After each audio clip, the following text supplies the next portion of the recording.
देवड़ा न लगी काढ़ी पका गोटे लगे ये गोटे लगे काढ़ी दियो सारे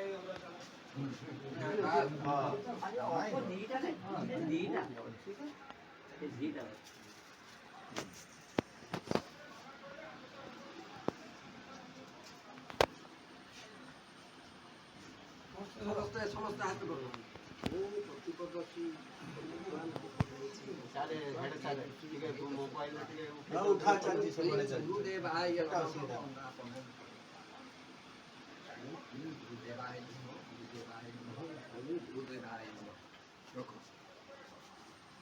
ओम गुरु ब्रह्मा समस्ते समस्ते गुरु ब्रह्मा गुरु विष्णु गुरुदेव महेश्वर गुरु साक्षात् परम ब्रह्म तस्मै श्री गुरुवे नमः समस्ते धरो नैवेद्यटा धरो समस्ते हाथ दे आपको पकड़ा दिया तो हां तो समस्ते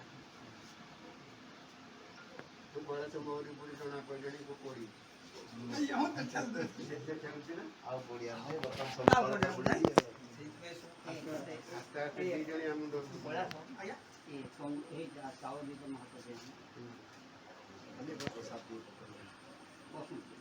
आओ दे दे आदि आदि तो चावल ए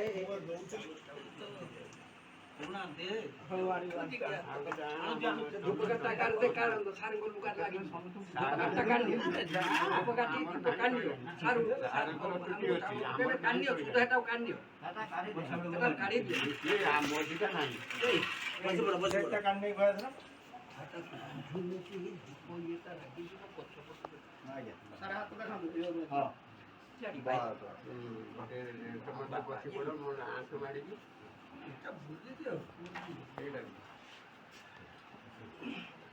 ओम बृहस्पति सवितुर्भुवये संसदति संकरागुंसंसादि वर्धये नमो देशोगाय विष्णुये नमो नमोदन्तु देवादिपदात् लोका महदि च पूर्ति सवा मेरस्वा देवाश्रियं चतुर् ओम वेदोक्तमन्त्रता सिद्धा पिन्नासन्तु मनोरथा सत्पुनां विनाशु सुमित्यानां वियोतवो गादीनाशरि विघ्नसंजीवो सदं सदं धनं धान्यं धराधर्मं कीर्तिमायुधकर्षयन्तु भगवान् मुनिनपुत्रां महालक्ष्मी भवतु ओम नतो दक्षिणाभूषि नौपि सदा चरन्ति देवानामुदपसमुदति हेतर्यो विभक्ति रक्षाणं हिरण्यं सदीवि कृष्णोपेति ओम श्री गुरुदेवाय नमः स्नानियं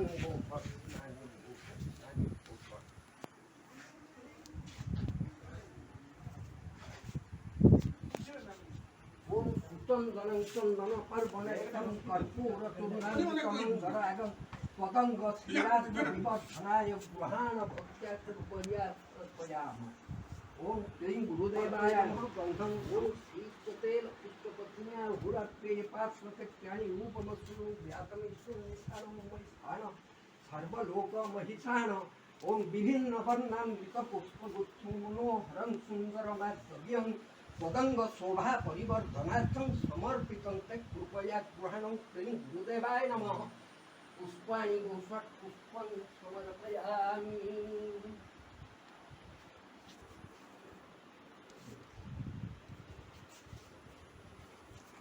दुपट्टा लगा दुपट्टा लगी अभी जल्दी से कोई नहीं दिया गैस मिलता आनंद दिया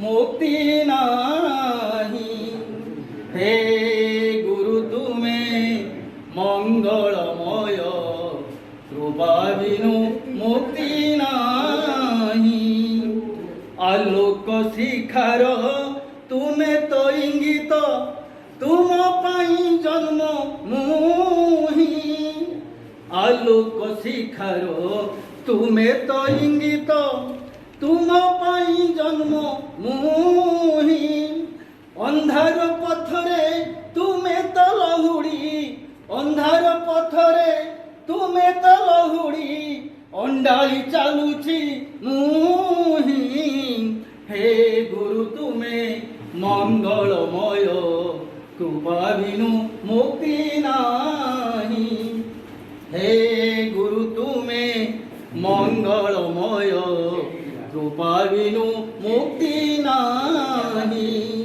तुमे अखिलर तुमे निखिलर आसीच तुमे मो पाई तुमे अखिलर तुमे निखिलर आसीच तुमे मो पाई धर्म निर्देशन देवा पाई परा धर्म निर्देशन देवा पाई परा अवतीर्ण भाव ग्राही हे तुमे 1966 जनार्दन उच्च विद्यापीठ पुरातन छात्रवृंदर मु आज यही अवसर में आमर मंचासीर अतिथि मानकर परिचय प्रदान करुच्ची प्रथमे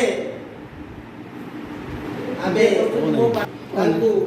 ए मंच रे पाई निजको धन्यवाद करूँ आमे ए मंच रे पाई निजको धन्यवाद करूँ धन्यवाद सुरेंद्र बर्तमान छोटिया कथारे कही अपसम भितर छाड़ी छोट कथा है छोटिया पिला से ईश्वर को पचारा जहाँ तो समस्ते कहते जहाँ तो हवा कथा सब लेखा हो जाए जहाँ घटवा कथा जहाँ विधेय विधान सब लेखा हो जाए गुहार करी कौन मुआ अड़ी करी कौन छोट पिला कथा शुणी ईश्वर हसिले कहले এটা ঠিক নহ মিলু মু যেতেবেলে বিভিন্ন লোকଙ୍କ ପାଇଁ ସୃଷ୍ଟିର ବିଭିନ୍ନ ଲୋକଙ୍କ ପାଇଁ ଯେତେବେଳେ ଯାହା ତାଙ୍କର ବିଧାନ ହେଉଛି ସେ ପଳେଇ ଆସିବ ସେ ଆରେ ଅଫିସ ତୁ ନନେ ପଳେଇ ଆସୁନ ମୁଁ କିଛି ପୃଷ୍ଠାରେ ଲେଖିଦେଇଛି से जो आरआई ऑफिस ने ना छक हाई स्कूल छक हाँ से तो पड़े आसो सीधा आसला आमर स्कूलटा ये कथा कहबार उद्देश्य ना जे हाँ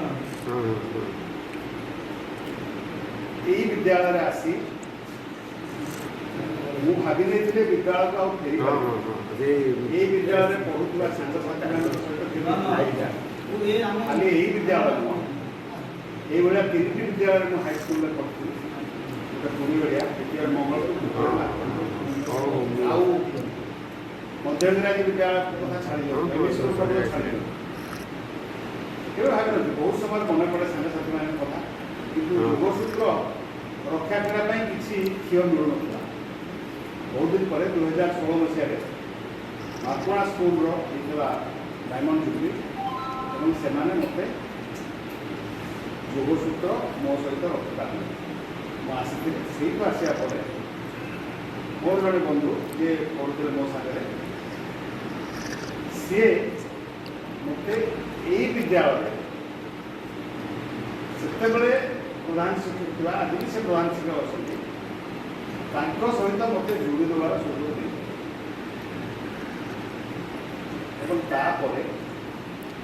मत प्रधान शिक्षक महोदय ये स्कूल वार्षिक उत्सव को आसिया अनुरोध करते मुझे सार अति आनंद सहित आपंकर आमंत्रण ग्रहण कर मोर गोटे प्रस्ताव छोटिया अनुरोध मो समय जो मैंने पढ़ुते जहाँ भी पाइबे आप खबर देते आसवे से महाशय मोर अनुरोध रक्षा कर दुईज बंधु कहते अन्य कि आसपार न पार सुरेन्द्र विराट निरंजन आसते यही सहित से देखाला तेणु तापर ये सहित आउ सब बंधु मान एकाठी करने प्रस्ताव देवी और प्रस्ताव दे आम गोटे आमर समस्ते एका जगह मिशीलु और गोटे प्रस्ताव दिखाई आम समय जो मैंने आमको पाठ पढ़े बहुत सार अच्छा से स्कूल फंक्शन को आसते से मत प्रशंसा भी देखा ମୁଁ ପଚାରିଲି ଆଉ କିଏ ସାର୍ ଅଛନ୍ତି ଆମକୁ ପାଠ ପଢ଼େଇଥିବା ସାର୍ ନା ଚାଲିଛି ଏବଂ ସେଇଠି ଆଉ ବୋଧେ କେହି ନଥିଲେ। କେହି ସାର୍ ଜୀବିତ ଅଛନ୍ତି ବୋଲି ସୂଚନା ମିଳିଲା ନାହିଁ। ତେଣୁକରି ଆମେ ତୁରନ୍ତ ଗୋଟେ କାମ କରିବା, ଆମକୁ ଯିଏ ପାଠ ପଢ଼ିଛନ୍ତି ସେ ଅଛନ୍ତି, ଆମେ ଆମ ସଂଖ୍ୟା କମ୍ ହେଇପାରେ, ଆମ ସଂଖ୍ୟା ଆଜି ଏ 11-12 ଜଣ ଆମେ ଅଛୁ, ଆମ ସଂଖ୍ୟା କମ୍ ହେଇପାରେ, କିନ୍ତୁ ଆମେ ନିଶ୍ଚିତ ଭାବରେ ସାର୍ଙ୍କୁ ଆମର ଯେଉଁ ସାର୍ଙ୍କ ପ୍ରତି ଆମର ଯେଉଁ ଶ୍ରଦ୍ଧା ସମ୍ମାନ ଭକ୍ତି ରହିଛି ତାରି ନିଦର୍ଶନ ସ୍ୱରୂପ ଆମେ ଗୋଟେ ଛୋଟକାଟିଆ ଫଙ୍କସନ୍ କରି ସାର୍ଙ୍କୁ ସମ୍ବର୍ଦ୍ଧନା ଦେବା। ଏଇ ସମ୍ବର୍ଦ୍ଧନା ଏଇଟା ହେଉଛି ମୋର ତୃତୀୟ ସମ୍ବର୍ଦ୍ଧନା ଉତ୍ସବ। ମୁଁ ଯେତେବେଳେ ପଢ଼ୁଥିଲି ବିଜେପି କଲେଜରେ ସେଠି ଆମର ମଧ୍ୟ ଏଇଭଳିଆ ଗୋଟେ 74 ହେଉଛି ଗ୍ରାଜୁଏସନ୍, ସେଇଠି ଗୋଟେ ବିଜେପି 74 ନା ଅନୁସାରେ ଗୋଟେ ଅନୁଷ୍ଠାନ ଆମେ କରିଥିଲୁ। ପ୍ରଥମେ ସେଇଠି ଗୋଟେ ପ୍ରସ୍ତାବ ଦେଇଥିଲି, ଆମର ଯେଉଁମାନେ ସାର୍ ମାନେ ପଢ଼େଇଥିଲେ ଆପଣମାନେ ସମସ୍ତେ ଜାଣିଥିଲେ, ଗୋଟିଏ ନାଁ କହୁଛି ପ୍ରଫେସର ଦୁଦାନ୍ତରା, ତାଙ୍କୁ ଓଡ଼ିଶାର ସମସ୍ତେ ମହାବୀ ଜାଣନ୍ତି, ସିଏ ହେଉଛନ୍ତି ଆମର ସାର୍। ତେଣୁ ଆମ ସମୟରେ ଯେଉଁମାନେ ପଢ଼େଇଥିଲେ ସୌଭାଗ୍ୟ ମିଶ୍ର, ଚନ୍ଦ୍ରଶେଖର ରଥ, ଏଇଭଳିଆ ସାର୍ମାନଙ୍କୁ ଆମେ ସବୁ ଡାକିଥିଲୁ, ସମସ୍ତଙ୍କୁ ଆସି ତାଙ୍କୁ ଆମେ ସମ୍ବର୍ଦ୍ଧନା ଦେଇଥିଲୁ। ମୋର ସାଙ୍ଗମାନେ ସମସ୍ତେ ଗ୍ରହଣ କଲେ। ଦ୍ୱିତୀୟରେ ମାର୍କୋଣା ସ୍କୁଲରେ ମଧ୍ୟ ସେଇଭଳି 2 ଜଣ ସାର୍ ଆଉ ବଞ୍ଚିଥିଲେ, ସେମାନଙ୍କୁ ଆମେ ମଧ୍ୟ ସବୁ ସାଙ୍ଗମାନେ ଗ୍ରହଣ କଲେ। ମୋର ପ୍ରସ୍ତାବ ଥିଲା ଯେ ବିଦ୍ୟାଳୟର ମାନେ ଯଦି ସ୍କୁଲଟା ଗୋଟେ ବିରାଟ ଗୋଟେ ମୁଖ୍ୟ ହୁଏ ତାର ଛୋଟ ଛୋଟ କଳିକା ହେଲେ ଛୋଟ ଛୋଟ ପିଲାମାନେ ଆମେ କେବଳ ପିଲାମାନେ ଯଦି ନଥିବେ ସ୍କୁଲରେ ଆମେ ସେଇଦିନ ଗୋଟେ ଫଙ୍କସନ୍ଟେ କରିବା। ଏବଂ ଜାନୁଆରୀ 23 ଦିନ 2018 ମସିହା ନେତାଜୀ ସୁଭାଷ ଚନ୍ଦ୍ରଙ୍କ ଜନ୍ମଦିନରେ ଆମେ ସେଠି ଫଙ୍କସନ୍ କରୁଛୁ। ପୁରା ବହୁତ ପିଲାମାନଙ୍କ ଗହଣରେ ଆମେ ସେଠି ଫଙ୍କସନ୍ଟି ଆୟୋଜନ କରୁଛୁ। ବହୁତ ମାନେ ସମସ୍ତେ ମାନେ ମିଳିମିଶି କରୁଛୁ। ଏଠି ମଧ୍ୟ ସେଇଭଳି ଏକ ଉତ୍ସବ ଆୟୋଜନ କରିବାର ମୋର ଅଭିପ୍ରାୟ ଥିଲା, କିନ୍ତୁ ଦୁର୍ଭାଗ୍ୟବଶତଃ ଏ କରୋନା ପାଇଁ ସରକାରଙ୍କର ରହିଛି ରେଷ୍ଟ୍ରିକ୍ସନ୍ ରହିଛି, ସେଥିପାଇଁ କେହି ଆସିପାରିଲେ ନାହିଁ ପିଲାମାନେ। ଆମେ କହିଲୁ ନାହିଁ ଠିକ୍ ଅଛି, ଆମେ ଆଉ ଡେରି କରିବାନି, ଆମେ ଆଉ ବିଦ୍ୟାଳୟର ପ୍ରଧାନ ଶିକ୍ଷକଙ୍କୁ ଆମେ ଅନୁରୋଧ କରିଥିଲୁ ଆପଣ ହେବେ ଆମର ମୁଖ୍ୟ ଅତିଥି, ତେଣୁ ଆପଣ ରହିବେ, ବିଦ୍ୟାଳୟର ଅନ୍ୟ ଶିକ୍ଷକମାନେ ରହିବେ, ଆମମାନେ ଯିବୁ, ଆମେ ସାର୍ଙ୍କୁ ସମ୍ବର୍ଦ୍ଧନା ଦେଇ ଆମେ ଆସିବୁ। ଏବଂ ଏଇଆ ହେଉଛି ଉଦ୍ଦେଶ୍ୟ। ଆଉ ସେଦିନ ଯେତେବେଳେ ମୁଁ ଆସିଥିଲି ସ୍କୁଲକୁ ଯେଉଁଦିନ ବିଦ୍ୟାଳୟ ବାର୍ଷିକ ଉତ୍ସବ 2019 ମସିହାରେ, ସେତେବେଳେ ଗୋଟେ ଘଟଣା କହୁଛି। ଆମର ଆଜି ଯେଉଁ ସାର୍ଙ୍କୁ ଆମେ ସମ୍ବର୍ଦ୍ଧନା ଦେଉଛନ୍ତି ସେ ସାର୍ ଏତେ ଆନ୍ତରିକତାର ସହିତ ମୋତେ କହିଥିଲେ ତୁମେ ସ୍କୁଲକୁ ଆସିବ। ମୁଁ କିନ୍ତୁ ତାପରେ ଆଉ କୌଣସି ସୁଯୋଗ ପାଇନଥିଲି, ଆସିନଥିଲି। ଏବଂ ଏଇ ସଭାଟି ଆୟୋଜନ କରି ସାର୍ଙ୍କୁ ସମ୍ବର୍ଦ୍ଧନା ଦେବା ପାଇଁ ଆମେ ତାପରେ କହିବୁ ସେତେବେଳେ ହିଁ ଯିବି। ଏଇଆ ଥିଲା ଆମର ଉଦ୍ଦେଶ୍ୟ। ଆମେ କାହିଁକି ସମ୍ବର୍ଦ୍ଧନା ଦେଉଛୁ ତାର କାରଣ ହେଲା ଯେ ଜଣେ ଛାତ୍ରକୁ ତାର ଚରିତ୍ର ଗଠନ କରିବାରେ, ତାର କ୍ୟାରିୟର ଗଠନ କରିବାରେ, ତାର ସମ୍ପୂର୍ଣ୍ଣ ବିକାଶ କରିବାରେ ଶିକ୍ଷକର ଯେଉଁ ଭୂମିକା ଥାଏ ବା ଥିଲା ବା ଏବେ ଅଛି, ସେଟା ସବୁବେଳେ ଯେତେ ସମ୍ବର୍ଦ୍ଧନା ଦେଲେ, ଯେତେ ପ୍ରଶଂସା କଲେ ସିଏ ତାଠୁ ବହୁତ କମ୍ ହେବ। କିନ୍ତୁ ଆମେମାନେ ତାଙ୍କର ଛାତ୍ର ହିସାବରେ ଛୋଟକାଟିଆ ଯାହା ବି ଆଜି ଆୟୋଜନ କରୁଛୁ ଏଥିପାଇଁ କେବଳ ଆମର ତାଙ୍କ ପ୍ରତି ଶ୍ରଦ୍ଧା, ଭକ୍ତି ଆଉ ସମ୍ମାନ ଭାବୁଛି ସେ ତାଙ୍କୁ ଗ୍ରହଣ କରିବେ ଏବଂ ଆମମାନଙ୍କୁ ଆମର ଅବଶିଷ୍ଟ ଜୀବନ ପାଇଁ ସେ ଆଶୀର୍ବାଦ କରିବେ। ଜୟ ହିନ୍ଦ, ଧନ୍ୟବାଦ। ବର୍ତ୍ତମାନ ମୁଁ ଆମ ପୁରାତନ ଛାତ୍ରମାନଙ୍କ ତରଫରୁ ଅନୁରୋଧ କରୁଛି ଏହି ହେଲେ 2-3 ଜଣ ଆସି ତାଙ୍କର ଅଭିଭାଷଣ ପ୍ରଦାନ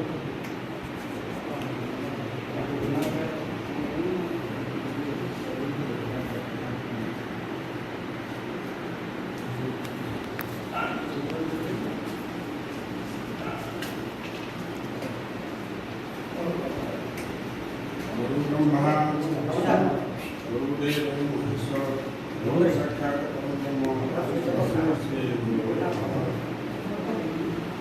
ସମ୍ମାନୀୟ ଆଜିକାର ସମ୍ବର୍ଦ୍ଧନା ଉତ୍ସବରେ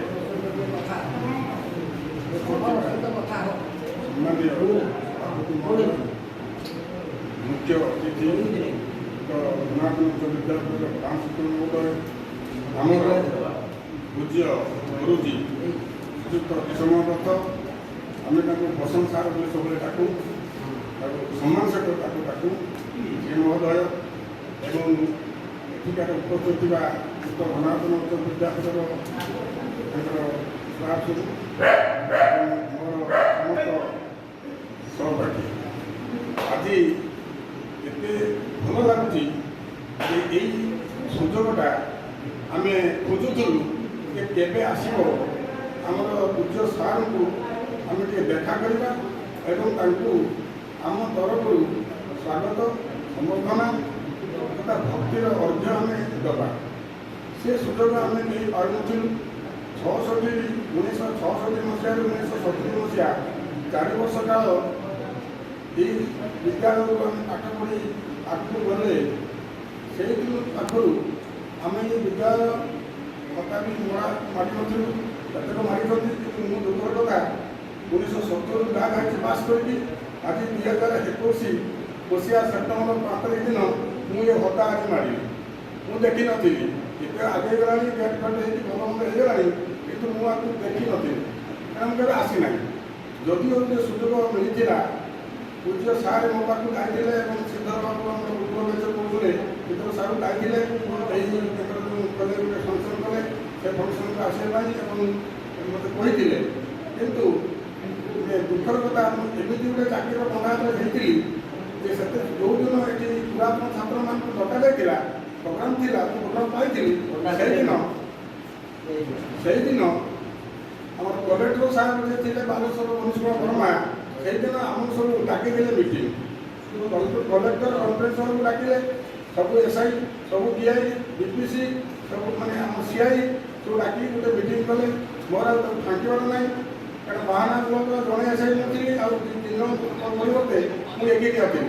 ତେଣୁ ମୋର କାହାକୁ ଗୋଟେ ପଠେଇ ଦେଇକି ରହିଯାଇଥାନ୍ତି, କିନ୍ତୁ କାହାକୁ ପଠେଇବାର ନାହିଁ। ମୋତେ ସବୁ ତାର ଉତ୍ତର ଦେବା ପାଇଁ ପଡ଼ିବ। କଲେକ୍ଟର ପ୍ରୋଗ୍ରାମକୁ ନ ଗଲେ ଚାକିରି କରିବନି, କିନ୍ତୁ ମଣିଷ ବର୍ଗ ଚାକିରି ଖାଇବ। ତେଣୁ ଡରରେ ମୁଁ ଏଠିକି ଆସିପାରିଲିନି। ମୋତେ ଯଦି ଘର ରାଜକାର୍ଯ୍ୟ ଛାଡ଼ କିଛି ଡାକିବ, ଦେଖିବା କଥା ମୁଁ ଆସିଲି କ'ଣ, ମୁଁ ବାଧିକି ଚାଲିଗଲି। ଆଉ ମନଟା ବହୁତ ଦୁଃଖ ହେଲା, ଚାକିରି କରୁଛି ବୋଲି ଏହା ଆମ ସାଙ୍ଗରେ ସବୁ ଭୁଲିଗଲି ନା। ଯାହା ହଉ ଯେ ଆମେ ଆକୁ ସବୁ ତ ଭୁଲି ଯାଇଥିଲୁ ଏସବୁ କିଛି କରିବା ବୋଲି। ଯେ ଯେଉଁ ଆମର ମୋ ଆଗରୁ ବିନୋଦ ବିହାରୀ ମହାନ୍ତି ଯେ ମୋର ସହପାଠୀ ଅତି ପାଖରେ ସେ ମୋର ସେ କହୁଥିଲେ, ସେଇ କହିଲେ ସେ ସତ କଥା। ଏ ସ୍କୁଲକୁ ଆସିଥିଲେ ଆମର ଯେଉଁ ଉତ୍ତର ବିଭାଗର ଯେଉଁ ପ୍ରଧାନ ଶିକ୍ଷକ ବର୍ତ୍ତମାନ ଅଛନ୍ତି ରମେଶ ବାବୁ, ମୁଁ ଆକୁ ତାଙ୍କ ସହିତ ମୁଁ ଜଡ଼ିତ, ମୁଁ ଆକୁ ଜାଣିଛି ଭଲ କି, ଆଉ ବହୁତ ଦିନ ଜାଣିଛି ଓ ସେ ମୋତେ ବି ଜାଣିଛନ୍ତି। ତାଙ୍କ ସହିତ କ'ଣ ଯୋଗସୂତ୍ର କରି ସେଇ ଗୋଟେ ପ୍ରସ୍ତାବ ସୁରେନ୍ଦ୍ର ଜେନାକୁ କହିଥିଲେ। ସୁରେନ୍ଦ୍ର ମୋତେ ସେଇ କଥା କହିଥିଲେ ଯେ ଆମେ ଗୋଟେ ପ୍ରତିବର୍ଷ ଗୋଟେ କେଉଁ ଜାଗାକୁ ଯିବା, ଆମେ ସବୁ ଏକା ସାଙ୍ଗରେ ହେବା। ବିନୋଦ କଥା କହିକି ଆମେ ସବୁ ଆସିବା, ଓଡ଼ିଆ ବି ଆସିବ, ଆଉ ସବୁ ଆସିକି ଆମେ ଯିବା। ଯେଉଁଟାକି ଆରମ୍ଭ ହେଲା 20 ମସିହା ମାର୍ଚ୍ଚ ମାସରୁ ଆରମ୍ଭ ହେଲା। କରୋନା ହେଇନଥାଏ, କରୋନା ପାଖାପାଖି ପାଦ ଦେଲାଣି କିନ୍ତୁ ହେଇନାହିଁ। ଏହି ସମୟରେ ଆମର କଥା ହେଲା ଯେ ନୀଳଗିରି ଚଣ୍ଡୀ ମନ୍ଦିର ଆମେ ସବୁ ପୁରାତନ ଛାତ୍ର ମିଶି ବିନୋଦ ବି ଆସିକି ପହଞ୍ଚିଲା ଏବଂ ଅନ୍ୟ ଆମ ଅଜୟ ସବୁ ପହଞ୍ଚିଲା ପରେ ଆମେ ଯାଇଥିଲୁ ସୂର୍ଯ୍ୟନାଥ ଚଣ୍ଡୀ ମନ୍ଦିର। ସେଠି ବସିକି ଆମର ଯାହା ମାନେ ଆଲୋଚନା କଲୁ ଏବଂ ମନ୍ଦିରରେ ପ୍ରସାଦ ଖାଇଲୁ, ଖାଇକି ବୁଲିକି ଆସିଲୁ। ସେଇଠି ପ୍ରସ୍ତାବଟା ଉଠିଥିଲା ଯେ ଆମର ଯେଉଁ ଶିକ୍ଷକମାନେ ଆମକୁ ପାଠ ପଢ଼େଇକି ଏତେ ବଡ଼ ଆଗକୁ ନେଇଛନ୍ତି, ଯେ ଆମ ଆଖିରୁ ଯେଉଁ ଆମର ଅନ୍ଧକାରକୁ ଦୂର କରିକି ଆମକୁ ଆଲୋକ ପତ୍ରିକା ଦେଇଛନ୍ତି, ଆମେ ସବୁ ଶିକ୍ଷକ ତ ଆମେ ପାଇବାନି। ଆମର ପାଖରେ ଯିଏ ଅଛନ୍ତି, ଆମେ ପ୍ରାୟ ଅଧିକାଂଶ ତାଙ୍କ ସହିତ ଭେଟ ହେଉଛି, ସେଇ ଶିକ୍ଷକଙ୍କୁ ଡାକିକି ଆମେ ସମ୍ବର୍ଦ୍ଧନା ଦେବା। ପ୍ରଥମେ ପ୍ରସ୍ତାବଟି ସେଇଠି ହେଇଥିଲା। ତାପରେ 20 ମସିହା ଯଦି ହେଲା, ପୁଣି 21 ମସିହା ମାର୍ଚ୍ଚ ମାସରେ ଆମେ ପୁଣି ଗଲୁ କୁପାରି। ସେଇଠି ଫାଇନାଲ୍ ହେଲା ଆମେ ନିଶ୍ଚିତ ଯେ ସାର୍ଙ୍କୁ ଡାକିବା ଏବଂ କେଉଁ ବିନୋଦ କିଛି ହେଇନଥିଲା। ଏ ସମ୍ବନ୍ଧରେ ବିନୋଦ ଆସିପାରିଲାନି, ଅମଳ ବି ଆସିପାରିଲାନି, ଅମଳ ଦେହ ଖରାପ ଥିଲା ବୋଧେ।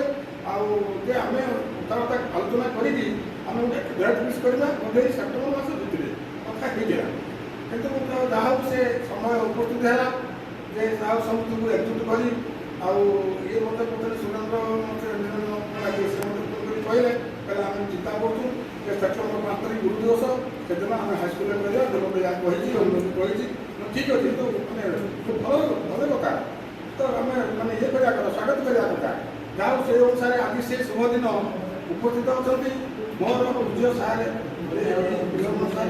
ସାର୍ ଯିଏକି ମୁଁ ଛୁଟିଆ ନେଇକି ସମସ୍ତେ ଆମ ଗାଁକୁ ଯାଆନ୍ତି ଗାଁରେ ଆମର ବନ୍ଧୁ ପାଖରେ ଅଛନ୍ତି ସେ ଯାଆନ୍ତି ମୋତେ ଦେଖିଛନ୍ତି ମୁଁ ଛୁଆ ହେଇକି ବୁଝୁଥିଲି ସେ ଦେଖିଛନ୍ତି ଯାହା ହଉ ସେ ଏମିତି ହେଲା ଯେ ତାଙ୍କ ପାଖରେ ମୁଁ ଆସିକି ଜ୍ଞାନ ଆହରଣ କଲି ଏବଂ ସେ ମୋତେ ପାଠ ପଢ଼େଇକି ଯଦିଓ ଗୋଟେ କଥା ହେଉଛି ଯଦି ମଙ୍ଗଳପୁର ଲୋକ ଏଠି ହାଇସ୍କୁଲ କରିନଥାନ୍ତେ ମୋ ଭଳିଆ ଅନ୍ୟ ମଧ୍ୟ ଲୋକ କେବେ କାରଣ ମୋ ବାପାଙ୍କର ଅର୍ଥ ଏତେ ନଥିଲା ସେ ସୁରକ୍ଷର ହାଇସ୍କୁଲ ସେ ପାଠ ପଢ଼େଇ ପାରନ୍ତେନି ସେ ମାନଟି ପାସ୍ କରିକି ଯଜମାନ ପାଠ ମୋତେ କହୁଥିଲେ ପଢ଼ିତେ ତ ଯଜମାନ କର ଆମର ଯଜମାନ ଅଛି ଚାଷ କରିବି ମୁଁ କହିଲି ଯଜମାନ କରିବି କେତେ ପଇସା ପାଇବି ସେଇଟା କ'ଣ କରିବି ନା ତୁ କେଇଠି ପଢ଼ିବୁ ମୁଁ ତୋତେ କେଇଠି ପଢ଼େଇବି ତୁ ଯିବୁ ନା ମଙ୍ଗଳପୁର ବୀରେନ୍ଦ୍ର ବାବୁକୁ ମୁଁ କହିଦେଲି ଆମ ସେ ଅନ୍ୟ ଅଛି ଆମ ସାଙ୍ଗ ତାଙ୍କରି ବାପା ସେ ଆକାଡେମୀ ସ୍କୁଲ ହେଡମାଷ୍ଟର ଥାନ୍ତି ମୁଁ ତା ସହିତ କଥାବାର୍ତ୍ତା ସହିତ କରିବି ଆଉ ତେଣୁ କଥାଟା କରେ ତୁ ଆସି ମଙ୍ଗଳପୁର ପଢ଼ିବୁ ମଙ୍ଗଳପୁର ପଢ଼ିବି ଯେ ମଙ୍ଗଳପୁର ଆମ ଘରୁ ତ 7-8 କିଲୋମିଟର ବାଟ ସାରା ସବୁ ରାସ୍ତା ହେଉଛି ବହୁତ ଖରାପ ତାପରେ ସଡ଼କ କିଛି ନାହିଁ ଇଚ୍ଛାଟିଆ ମୁଁ ଏଠିଆ ଯିବି କେମିତି 13 ବର୍ଷର ପିଲା ମୁଁ କେମିତି ଯିବି ନା ଯାହା ହଉ ନହେଲେ ନ ପଢ଼ ମୁଁ ଭାବିଲି ନାଇଁ ଠାରୁ କ'ଣ ଭଲ ଯଦି ମୋ ଭାଗ୍ୟର ପାଠ ଥିବ ସେ କଷ୍ଟ କରିକି ପାଠ ହାସଲ ହେଇପାରିବ ଯାହା ମୋ ବାପାଙ୍କ ଇଏରେ ଆମର ସେଇ ଅନ୍ୟ ବାପା ବି ସାହାଯ୍ୟ ମୋତେ କରିଛନ୍ତି ମୋ ବାପାଙ୍କୁ ସୂଚନା ଦେଇଛନ୍ତି ସେ ଛୁଆ କାହିଁକି ଏକୁଟିଆ ଯିବ ସେ ବାଟେ ଆମ ଘରକୁ ଆସିବ ମୋ ଭାଗ ଉପରେ ଯାଉଛନ୍ତି ଆଜି ପବିତ୍ର ଗୁରୁ ଦିବସ ଆମମାନଙ୍କ ଭିତରୁ ପାଠ ପଢ଼ି ସାରିଲା ପରେ କେତେଜଣ ଗୁରୁ ବି ହେଇଗଲେ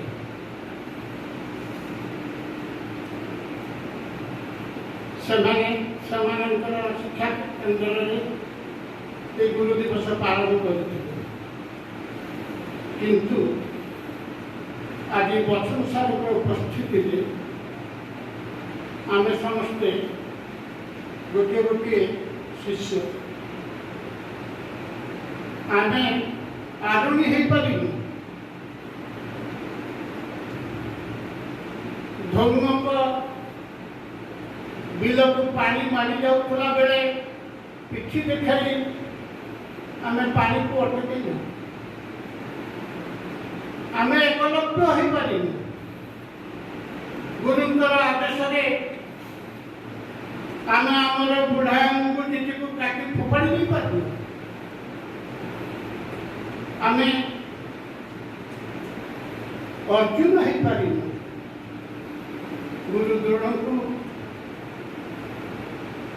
ଅଧା ରାଜ୍ୟ ଦ୍ରୁପଦ ରାଜାଙ୍କର ଅଧା ରାଜ୍ୟ ଜୟ କରି ଦେଇପାରିଲୁ ଆମେ କୃଷ୍ଣ ହେଇନାହିଁ ଗୁରୁ ସନ୍ଦୀପନୀକୁ ତାଙ୍କ ପୁତ୍ରକୁ ଯମଙ୍କ ପାଖରୁ ଫେରାଇ ଆଣି ଗୁରୁଙ୍କ ନିକଟରେ ଅର୍ପଣ କରିଦେଇପାରିଲୁ ତଥାପି ଆମେମାନେ ଗର୍ବିତ ଆଜି ଆମର ଏ ମଞ୍ଚରେ ଉପସ୍ଥିତ ଥିବା ପୂଜ୍ୟ ଗୁରୁଜୀଙ୍କର ଜଣେ ଶିଷ୍ୟ ହେଇପାରୁଛୁ ତାଙ୍କର ଆଶୀର୍ବାଦ ସେତେବେଳେ ପାଉଥିଲୁ ଆଜି ପହଞ୍ଚୁ ପହଞ୍ଚୁ ପାଇଛୁ ଏବଂ ଆହୁରି ପାଇବୁ ମଧ୍ୟ এই গুরু দিবস উপলক্ষে ମୁଁ ଗୋଟିଏ କବିତା ଲେଖିଥିଲି ଆଜିକା ପାଇଁ ସେଇଟାକୁ ପାଠ କରୁଛି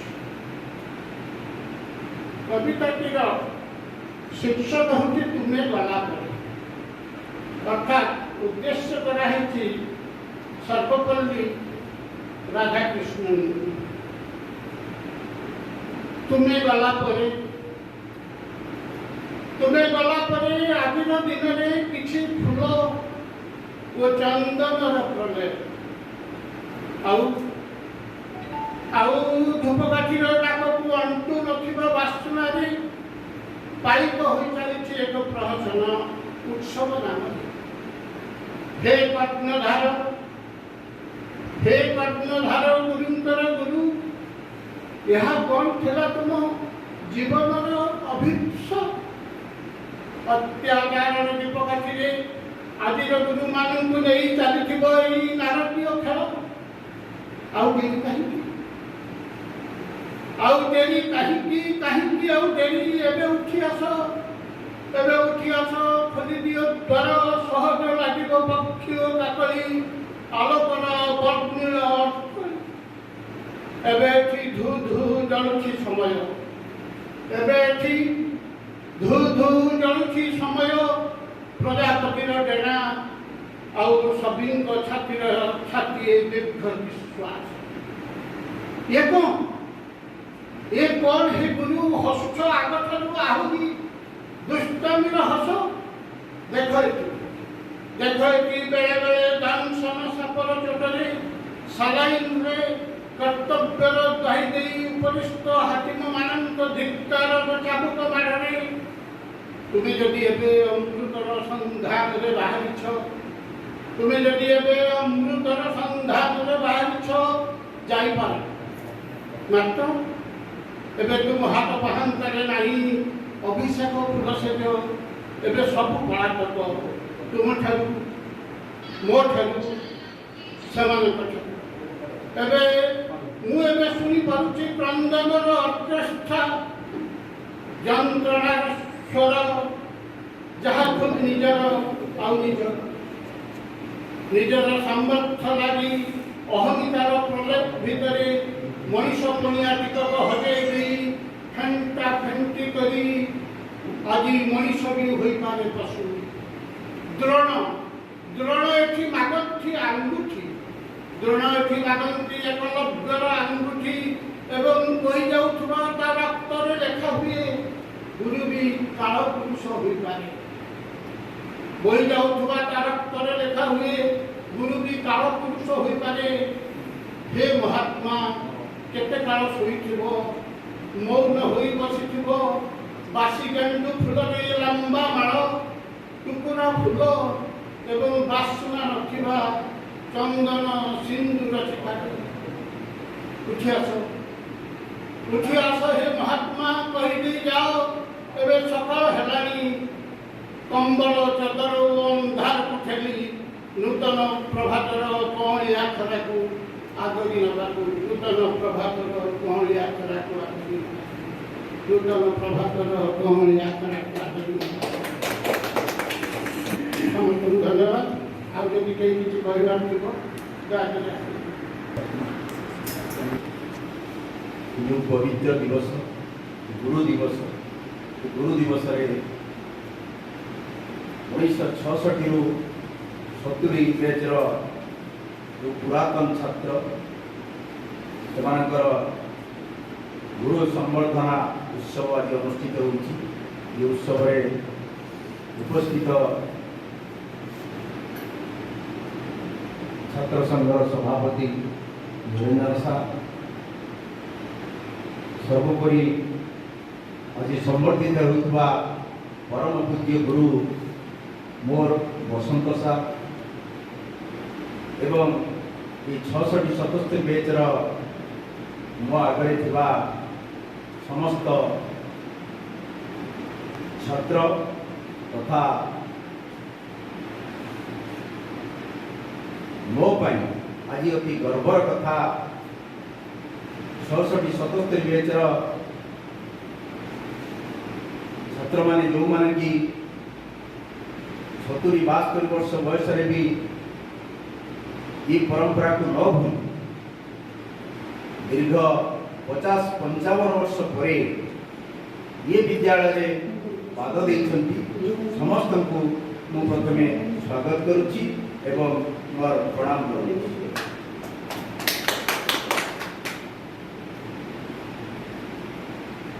वास्तविक विनोद साहब जो कथा कहते बोधे भगवान निर्देश 23/12/2018 आम जो आनुआल फंक्शन करूँ सार पाद ये विद्यालय को पड़ी।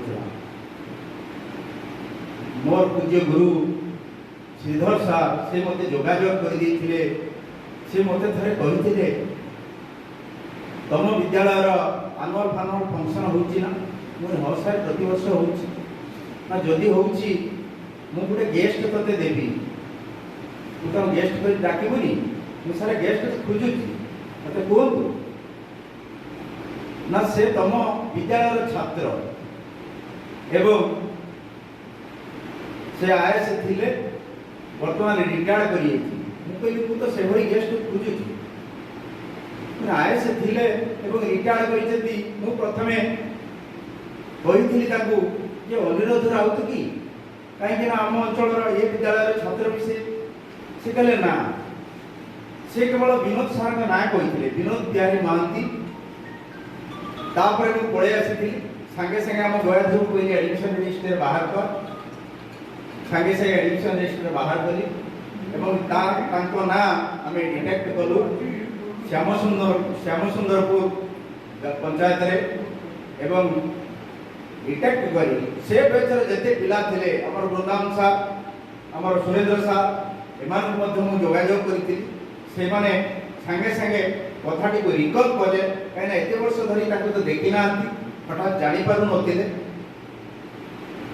सार मते फोन कले मु जेतबेले तांको अनुरोध करिथिली जे आसिया पई से मते गुटे कहिले आम बेच रे जो माने अछंती मु तो कारे ना रिकॉल करि पारुनी केवल होमियो सार कथा कहिथिले से आउ कारे ना निर्दिष्ट भाव जदि बा कहि पारि नथिले मु सब ना बाहर कहि रखिथिली गोटी गोटिका कहउथिली सार कहले ठीक अछि तांको से दिन आमंत्रण करिथिबो ता छडा जो पुरातन छात्र संसद रही जो माने कि गोल्डन जुबली करथिले तांको से माने कर्मकर्ता को मध्य मु आमंत्रण करथिली पुरातन छात्र संसद रो संपादक सभापति समस्त को आमंत्रण करथिली सार आसीथिले बसंत सार को देखि प्रथम से चिन्हि पारिथिले सारे मध्य आसीथिले आम गण थिले सेटा थिला हमर प्रथम सभा परवर्ती पर्याय से जहाँ जहाँ होइथिले आपण मानकु से होइचंती सेई दिन ठार मु भाबुची आरंभ होइतला आम विद्यालय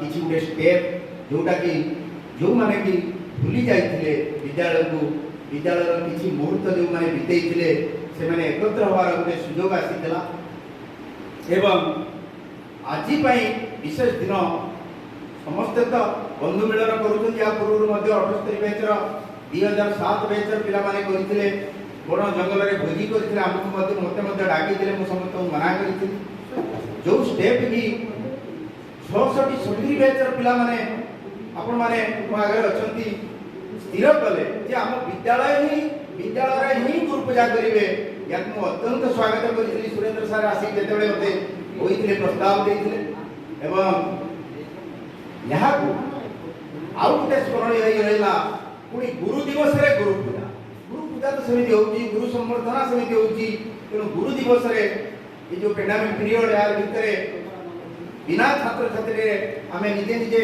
फूल फिंगी निजे मते पूजा आइथिलु किंतु सार बाजे सुयोग आसेला आपण माने जे छात्र छात्री आज गुरु पूजार गोटे सुयोग आपण माने मते आसेला एवं सार मते पाए मो अत्यंत आनंद इते आनंदित ये आनंद मध्य प्रकाश कर पारु ना विद्यालय जेवा आपण माने देखिथिबा विद्यालय थारु संपूर्ण टिके अलगा होई सारी काहेकि ना निश्चित रूप से परिवर्तनशील दुनिया रे सब किछि परिवर्तन होई चली तेणु समय क्रमे आउरी मध्य परिवर्तन हो जो विद्यालय 5T कार्यक्रम भीतर आसुची तार ऊपर एक निश्चित रूप से बदली जाउची एवं 5T जदिबा हमर वर्तमान सोर ब्लॉक रे एसएन हाई स्कूल निया जाईची से विद्यालय कार्यक्रम सब सरी गला परे आमे देखि प्रकृत रे 5T रो किभଳି भाबरे स्मार्ट क्लास एवं विद्यालय की बढ़ी उठुची एवं आउ गोटे कथा एटारे सुनी देबा को चाहे आपण मानक बेच रो जो साथी जड़े थिले हमर भ्रमर बर विश्वास तांकर आम प्रति ये विद्यालय प्रति अवदान अनेक रही टिके एटी सूचे देबा को चाहे ये जो हमर गेट टी देखुचंती से निजस्व पांठिरु ये गेट टी निर्माण कर दैछन जो विद्यालय हमर प्रधान शिक्षक प्रकोष्ठ आपण देखिले से विद्यालय प्रकोष्ठर टेबल चेयर एवं तले टाइल पका सब किछि से निजस्व भाबरे करि दैछंती जोटा कि हमर गोल्डन जुबली जेतबे हेतला सेतबे से आसी तांग पुओ बहुत सब आसी स्कूल को देखिले एई भली ऑफिस ग्रू हबो एई भली चेयर टेबल ले प्रधान शिक्षक बसिए गोल्डन जुबली हबो कहले बापा एक प्रकार हे परियो नाही ମୋତେ ସାଙ୍ଗେ ସାଙ୍ଗେ ପ୍ରସ୍ତାବ ଦେଇଥିଲେ। ମୋତେ ଆମ କରୁଣାକର ଗୟାଧର 2 ଜଣ ସହଯୋଗ କରିଥିଲେ। ଆମେ ତୁରନ୍ତ ସ୍ୱର ଯାଇ ସାଙ୍ଗେ ସାଙ୍ଗେ ଟେବୁଲ ଚେୟାର ଟାଇଲ ଆଣି ରାତାରାତି କାମ କରି ଗୋଲ୍ଡେନ୍ ଜୁବଲି ପୂର୍ବରୁ ତାକୁ ସମାପ୍ତ କରିଥିଲୁ। ସେଥିପାଇଁ ତାଙ୍କ ପାଖରେ ଆମେ ଚିର ଋଣୀ ହେଇକି ରହିଛୁ। ଏ ବିଦ୍ୟାଳୟ ଏବେ ପର୍ଯ୍ୟନ୍ତ ତାକୁ ମନେ ରଖୁଛି। ଆମର ଯେଉଁ ବାର୍ଷିକ ପତ୍ରିକା ତା ଦେହରେ ମଧ୍ୟ ତାଙ୍କର ନାମ ଆମେ ସ୍ଥାନିତ କରିଛୁ ଏବଂ ବାର୍ଷିକ ପତ୍ରିକା ଫ୍ରଣ୍ଟ ପେଜରେ ଗେଟ୍ର ଚିତ୍ର ମଧ୍ୟ ରଖିଛୁ। ସବୁ ପ୍ରକାରର ରଖିଛୁ। ତେଣୁ ଆପଣମାନଙ୍କର ଯଦି ସହଯୋଗ ନିଶ୍ଚିତ ରୂପରେ ହେବ, ଯେ ପୁରାତନ ଛାତ୍ରଛାତ୍ରୀମାନେ ସଂଘଟିଏ ଗଢ଼ିଛନ୍ତି ଆଗାମୀ 2022 ମସିହାରେ ଯେଉଁ ହୀରକ ଜୟନ୍ତୀ କରିବା ପାଇଁ ସେମାନେ ଯୋଜନା କରିଛନ୍ତି। ଯଦି ଆପଣମାନଙ୍କର ସହଯୋଗ ସେମାନଙ୍କ ପାଖକୁ ଆସିବ, ନିଶ୍ଚିତ ରୂପରେ ଏହା ଫଳପ୍ରସୂ ହୋଇପାରିବ ଏବଂ ଆପଣମାନଙ୍କର ସହଯୋଗ ଯଦି ହେବ ଏ ବିଦ୍ୟାଳୟ ଆଉ ଟିକେ ଉନ୍ନତି ହୋଇପାରିବ। କାହିଁକିନା ସବୁ ବିଦ୍ୟାଳୟର ଆବଶ୍ୟକତା କିଛି ରହିଛି। ଦେଖୁଛନ୍ତି ଏ ଫ୍ୟାନ୍ ଗୁଡ଼ିକ ଚାଲିଛି, ହୁଏତ ଫ୍ୟାନ୍ କାଲି ପର୍ଯ୍ୟନ୍ତ ବନ୍ଦ ହୋଇଯାଇପାରେ ସରକାର ଅନୁଦାନକୁ ଅପେକ୍ଷା, ଏବଂ ଯେଉଁ ୱାରିଂ ହେଇଛି ୱାରିଂ ଖସି ଯାଇପାରେ ଏବଂ ଯେଉଁ ଡେସ୍କ ବେଞ୍ଚ ଦେଖୁଛନ୍ତି ସଫିସିଏଣ୍ଟ ଡେସ୍କ ବେଞ୍ଚ ଆମର ନାହିଁ। ପିଲାମାନେ ଷଷ୍ଠ ସପ୍ତମ ପିଲାଙ୍କୁ ଆମେ ତଳେ ବସାଇ ଦେଉଛୁ। ଗତ ବର୍ଷ ନା 2018ରେ ଯେତେବେଳେ ବିନୋଦ ସାର୍ ଆସିଥିଲେ, ସେତେବେଳେ ଆମର ଶିକ୍ଷା ବିଭାଗରେ ଗୋଟେ ତାଙ୍କର ଅନରାରୀ ଭାବରେ ସେ ଆପଏଣ୍ଟେଡ୍ ହେଇଥିଲେ। ସେ କହିଥିଲେ ସେ ଆମ ସେକେଣ୍ଡାରୀ ଇୟର ରହିଥିଲେ ଲାଇବ୍ରେରୀ ଗ୍ରାଣ୍ଟ ଦେବାକୁ। ସେଇଦିନ ମୋତେ ସେ ସୂଚନା ଦେଇଥିଲେ ଯେ ଲାଇବ୍ରେରୀ ଗ୍ରାଣ୍ଟ ଅତି ଶୀଘ୍ର ଆସିଯିବ। ଅବଶ୍ୟ ପ୍ରତି ବର୍ଷ ଲାଇବ୍ରେରୀ ଗ୍ରାଣ୍ଟ ସ୍କୁଲକୁ ଆସିଯାଉଛି। 20,000 25,000 ଟଙ୍କାର ଲାଇବ୍ରେରୀ ଗ୍ରାଣ୍ଟ ମଧ୍ୟ ଆସୁଛି। ସେଥିପାଇଁ ତାଙ୍କୁ ମଧ୍ୟ ଅଶେଷ ଧନ୍ୟବାଦ ଦେଉଛି। ଏବଂ ଆଉ ଗୋଟେ ବିଶେଷ କରି ଏତିକି ମୁଁ କହିବି, ଅଳ୍ପରେ କହିବି ଯେ ଆପଣମାନଙ୍କର ସହଯୋଗ ଆମ ପ୍ରତି ସବୁବେଳେ ରହୁ। ଆମେ ମଧ୍ୟ ଆପଣମାନଙ୍କୁ ଆଜି ପହଞ୍ଚିଲେ ବହୁତ ଦିନ ପରେ ଗୁଲାମ ସାର୍ଙ୍କୁ କହୁଥିଲି, ମୁଁ ସାର୍ ଆପଣଙ୍କୁ କେତେ କହିଛି ସାର୍ ଚାଲନ୍ତୁ ଟିକେ ବୁଲି ଆସନ୍ତୁ। ହଁ ସମୟ ବାହାର କରିକି ଯିବି ଦେବି, କିନ୍ତୁ ସେ ବି ଭାରି ବ୍ୟସ୍ତ ମଣିଷ। ଯାହା ବି ହଉ ଆଜି ସେ ଆସିଲେ। ମୁଁ ପ୍ରାୟ ସମସ୍ତଙ୍କୁ ଦେଖିଲି ଚିହ୍ନା। ମୁଁ ଅନେକ ଏଇ ନିରଞ୍ଜନ ସାର୍ ଅଛନ୍ତି, ଆମେ ତ ସବୁବେଳେ ବାଟରେ ଘାଟରେ ଦେଖା ହଉ। କୈଳାସ ସାର୍ ତ ଆମ ପାଖରେ ଥିଲେ 1 ନମ୍ବର, ତେଣୁ ଏଇଠି ବି ରହିକି ଯାଇଛନ୍ତି। ମୁଁ ତାଙ୍କରି ସମୟରେ ଏଇ ବିଦ୍ୟାଳୟକୁ ମଧ୍ୟ ଆସିଥିଲି ଏବଂ ସେ ଏଇ ଏମ୍ଇ ସ୍କୁଲରୁ ରିଟାୟାର୍ଡ ହେଇକି ଗଲେ। ଏବଂ ସମସ୍ତେ ଆମେ ନିରାକାରୀ ମଧ୍ୟ ଆମ ସହିତ ସବୁବେଳେ ଜଡ଼ିତ। ପୁରାତନ ଛାତ୍ର ସଂଘର ସେ ମଧ୍ୟ ଟ୍ରେଜରର ଅଛନ୍ତି ଏବଂ ସବୁବେଳେ ବିଦ୍ୟାଳୟକୁ ଆସନ୍ତି। ଆମେ ମଧ୍ୟ ସମସ୍ତଙ୍କ ସହିତ ପ୍ରାୟ ଜଡ଼ିତ। କେବଳ ମୁଁ ସାର୍ଙ୍କୁ ଦେଖିନଥିଲି, କେବଳ ଶୁଣିଥିଲି ଏତିକି କଥା। ବିଭିନ୍ନ ସମୟରେ ଯେଉଁମାନେ ଆସନ୍ତି କେବଳ ଶୁଣିଥିଲି। ଆଉ ବିନୋଦ ସାର୍ ଆପଣଙ୍କ କଥା କହିଥିଲେ। ଆଉ ଆପଣମାନଙ୍କୁ ସମସ୍ତଙ୍କୁ ପ୍ରାୟ ଦେଖିବାର ଏକ ସୁଯୋଗ ମିଳିଲା ଏବଂ ଏଇ ଯେଉଁ ମୁହୂର୍ତ୍ତ ପ୍ରକୃତରେ ଭାବାୟୋଗ୍ୟ ମୁହୂର୍ତ୍ତ, ମୁଁ ଏହାକୁ ସହଜରେ ପ୍ରକାଶ କରିପାରିବା ନାହିଁ। ଅତ୍ୟନ୍ତ ଆନନ୍ଦିତ ଏବଂ ସର୍ବୋପରି ଆମର ବସନ୍ତ ସାର୍ଙ୍କୁ ମାନେ ଏକମାତ୍ର ସାର୍ ଯିଏକି ଆପଣ ବେଚରେ ବଞ୍ଚିଛନ୍ତି, ଭଗବାନ ତାଙ୍କୁ ଦୀର୍ଘାୟୁ କରନ୍ତୁ। ଆମେ ବି ଚାହୁଁଛୁ ମାନେ ଏଇଠି ଆଉ ଗୋଟେ କଥା କହିଦିଏ, ଆମେ ଯେଉଁ ମୋ ସ୍କୁଲ ଯୋଜନା କରିଥିଲୁ ବସନ୍ତ ସାର୍ଙ୍କୁ ସାଙ୍ଗରେ ନେଇଛି। ଆମ ଗୟାଧରକୁ ସାଙ୍ଗ ନେଇ ବିଭିନ୍ନ ଛାତ୍ରଛାତ୍ରୀ ପାଖରେ ବୁଲିଛି, ବହୁତ ବୁଲିଛି। ପ୍ରଥମେ ସାର୍ ନିଜର ପେନସନ୍ ଟଙ୍କାରୁ ଯାଇ 10,000 ଉଠେଇ ଆଣି ମୋତେ ଦେଇଥିଲେ। ମୁଁ ସେଥିପାଇଁ ତାଙ୍କ ପାଖରେ ଋଣୀ ହେଇକି ରହିଛି ଏବଂ ସେଥିପାଇଁ ମୁଖ୍ୟମନ୍ତ୍ରୀଙ୍କ ତରଫରୁ ଯେଉଁ ମାନପତ୍ର ଦିଆଯାଇଥିଲା ଏପର୍ଯ୍ୟନ୍ତ ଆମ ସ୍କୁଲରେ ଅଛି। ସାର୍ କହିଲେ ରଖିଥାନ୍ତୁ, ମୁଁ ଯାଇ ଆଣିବି। ତାଙ୍କୁ ନେଇକି ଯାଇଥିଲି ସ୍ୱରକୁ ଏବଂ 3ଟା ମାନପତ୍ର ଆମର ଭ୍ରମର ବିଶ୍ୱାଳ ସେ ମଧ୍ୟ 5,000 ଟଙ୍କା ଦେଇଥିଲେ। ଆଉ ଜଣେ ସିଦ୍ଧର ବେହେରା ସେ ମଧ୍ୟ ଦେଇଥିଲେ। ଭ୍ରମର ବେହେରାକୁ ଆମେ କରୁଣାକର ଆମେ 2 ଜଣ ନା ଗୟାଧର ଆମେ 2 ଜଣ ଯାଇଥିଲୁ ତାଙ୍କ ଘରେ ନେଇ ମାନପତ୍ର ଦେଇ ଆସିଥିଲୁ। ନବୀନ ପଟ୍ଟନାୟକ ଯେଉଁଟା ମାନପତ୍ର ଦେଇଥିଲେ, ଯେଉଁମାନେ ମୋ ସ୍କୁଲ ଅଭିଯାନରେ ସାମିଲ ଅଛନ୍ତି, ସାର୍ ସ୍ୱତଃକୃତ ଭାବରେ ତାଙ୍କର ମାନେ ସେ ବା କେତେ ଟଙ୍କା ପେନସନ୍ ପାଉଛନ୍ତି, ସେ ପେନସନ୍ ଟଙ୍କା ଠିକ୍ 2 ତାରିଖ ହେଲା ବେଳକୁ ଯାଇକି ଉଠେଇ ଆଣିକି ମୋତେ ଦେଇଥିଲେ, ମୋ ହାତରେ ଦେଇଥିଲେ ଏବଂ ତାକୁ ମୁଁ ନେଇ ତୁରନ୍ତ ଡିପୋଜିଟ୍ ଦେଇଥିଲି। ଏବଂ ବିଭିନ୍ନ ସମୟରେ ବିଭିନ୍ନ ଛାତ୍ରଛାତ୍ରୀ ପାଖକୁ ମଧ୍ୟ ତାଙ୍କୁ ନେଇକି ଯାଇଛି ଏ ବୟସରେ ଏବଂ ସେଥିପାଇଁ ମୁଁ ତାଙ୍କ ପାଖରେ ଅଶେଷ ଋଣୀ ଏବଂ ସାର୍ଙ୍କୁ ମୁଁ ଭଗବାନଙ୍କ ନିକଟରେ ପ୍ରାର୍ଥନା କରୁଛି ସେ ଆହୁରି ତା ଛଡ଼ା ଆମ ବିଦ୍ୟାଳୟରେ ମଧ୍ୟ ଆମ କମିଟିର ଜଣେ ସକ୍ରିୟ ସଦସ୍ୟ ଅଛନ୍ତି ସାର୍। ତାଙ୍କୁ ଏଜୁକେସନିଷ୍ଟ ଭାବରେ ଆମେ ତାଙ୍କୁ ଗ୍ରହଣ କରିକି ରଖିଛୁ। ଆମ ବିଦ୍ୟାଳୟରେ ବିଭିନ୍ନ ସମୟରେ ସୁପରାମର୍ଶ ମଧ୍ୟ ଆମକୁ ଦେଉଛନ୍ତି। ଆମେ ଯେତେବେଳେ ଚିଠି ପଢ଼ୁ ତାଙ୍କୁ ସାର୍ ଡାକୁ, ସାର୍ ଆସନ୍ତୁ ଆମକୁ ଟିକେ ନା ଠିକ୍ ଅଛି ଟିକେ ଗୟାଧରକୁ ପଠାଇଦିଅ, ମୋତେ ଟିକେ ନେଇଯିବ। ବାସ୍ ସେ ତାଙ୍କର ଗାଡ଼ି ବି ପଠାଇଦେଲେ। ସାର୍ ଆସିଲେ ଆମକୁ 2 ପଦ କହି ଏହା କରନ୍ତୁ କହିକି ଗଲେ। ଆମେ ସେୟା ଯାହା ବି ହଉ ଏ ବୟସରେ ସାର୍ ଆସି ଆମ ପାଖରେ ପହଞ୍ଚୁଛନ୍ତି। आज भी आपण मैंने डाकिले सारे निर्द्वंद्व एवं निर्विकार भाव में आसिक पहुँचले और बेसी भल लगे गुरु पूजाटी है आमर निरंजन सारे गले प्रकृत में मो आखि लुह आस से आठे बसी थी से गुआ धरी आठे पछाड़े बसी से मुहूर्त जो मंत्र उच्चारण करूँ या कहुए गुरु गुरु पूजा एवं प्रकृत में ये पूजा मुझे देखिए ये मैंने 70-72 वर्ष बयस आपण मैंने पदार्पण कर ये गुरु को मन रखिंट आज गुरु दिवस ये संबर्धना करवा नदवाटा से बड़ कथा कितु ये पूज्य पूजा सब गले मत पूरा आखिर लुह बाहरी आसला मत भाई बहुत भल लगे बहुत आनंदित मुझे ये दुखित आज मो विद्यालय भाई भौणी मोर जो सहकर्मी रही पारे लेडीज स्टाफ किसी अच्छा बालेश्वर किसी आते मत अनुरोध कर आकार सुरेंद्र सार कही विदा कर आपण क्षमा चाहूँ जय हिंद।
ଶିରାପ୍ରଶିରାରେ ସ୍ପନ୍ଦିତ ହେଉଛି ସେ ହେଉଛନ୍ତି ଆମର ପୂଜ୍ୟ ମହାନ ପବିତ୍ର ଗୁରୁ ବସନ୍ତ ସାହୁ।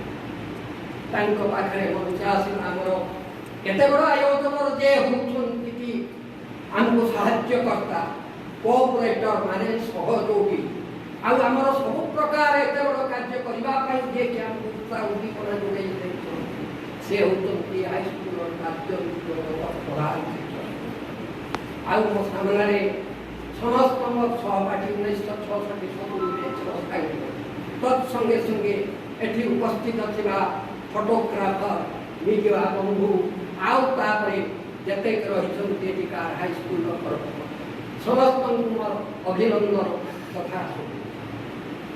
ଆଜି ଗୋଟିଏ ଏମିତି ପବିତ୍ର ଦିବସ, ଏମିତି ଆନନ୍ଦର ଦିବସ, ଆଉ ଏଟାକୁ ସୌଭାଗ୍ୟ ଦିବସ ବୋଲି ବର୍ଣ୍ଣନା କଲେ ବି ଆହୁରି କମ୍। କାରଣ ଆଜକୁ ଦୀର୍ଘ 50 ବର୍ଷରୁ ଉର୍ଦ୍ଧ୍ୱ ହବ ଆମେ ଅନୁଷ୍ଠାନକୁ ପରିତ୍ୟାଗ କରୁଛୁ, ଯାହାକି ଏଡ଼ିପାରିଲା। ଆଜି ଏମିତି ଗୋଟେ ସମୟ ଆସିଲା କାହାର ସେ ସାହାଯ୍ୟ ଆଉ କାହାର ଉଦ୍ଦୀପନା କାହାର ସେ ପଛପଟର ରହିଛି ପ୍ରଚ୍ଛନ୍ନ ହାତ ସେ କଥା ମୁଁ ତ କହିପାରିବିନି। ତେବେ ସାମୂହିକ ଭାବରେ ସମସ୍ତେ ଏଥିରେ ଆମେ ସମାନ ହେଇଛୁ ବା ସମସ୍ତେ ଆମେ ଏକତ୍ରିତ ହେଇଛୁ, ସମସ୍ତେ ପାଇଁ ସହଯୋଗ କରିଛୁ।